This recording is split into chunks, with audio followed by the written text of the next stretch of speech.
शंकर मांडेकरनी बनेश्वरच्या रस्त्याचा प्रश्न माझ्यापुढे मांडला.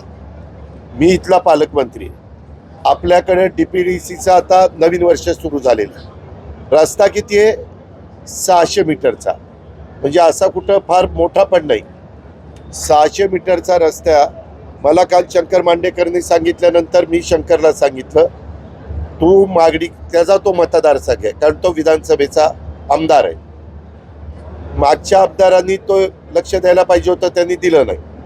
आता त्याला मी असं सांगितलं की एक तर PMRD किंवा जिल्हा परिषद किंवा जिल्हा वार्षिक योजना, ह्या 3 पैकी एकाचा निधी देऊन मी ते काम ताबडतोब त्या ठिकाणी सुरू करतो, असं मी कालच शंकर मांडेकरला सांगितलं. अनेक माझे सहकारी तिथं हजर होते. ही चर्चा कालच झाली आणि त्याच्यामध्ये मी माहिती घेतली. झालंय काय, रस्ता हे जिल्हा परिषदेचा करू पाहतंय PMRD. जर PMRDला करायचं असेल तर ते त्याच्याकडे हँडओव्हर करावं लागेल. अशा काही गोष्टी आहेत. तर मी कालच सांगितलेलं असल्यामुळं त्याच्यातनं मार्ग काढून ते मी TV ला बातमी बघितली की 2 तारखेला काम सुरू करणार आहेत. 2 तारखेला कशाला? मी ताबडतोबच काम सुरू करतो.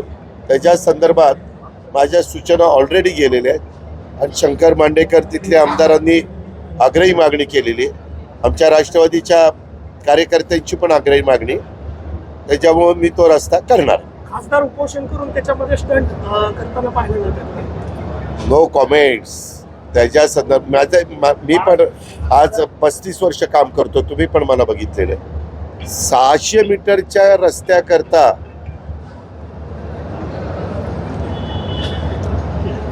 आता ह्याला 5 कोटी असतो आमदार निधी, खासदारांना पण 5 कोटी खासदार निधी असतो.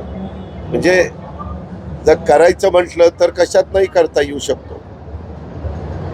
एखाद्या व्यक्तीला, आमदारांना किंवा खासदारांना किंवा लोकप्रतिनिधींना नाही ते करूनच पाहिजे, तर ते त्यांच्या खासदार निधीतनं, आमदार निधीतनं एका मिनिटात सांगू शकतात या रस्त्याला किती पैसे लागतात, 25, 30, 50 काय लाख, हे धरा आणि रस्त्याचं काम सुरू करा. महाराष्ट्राच्या निवडणुकीत मोठं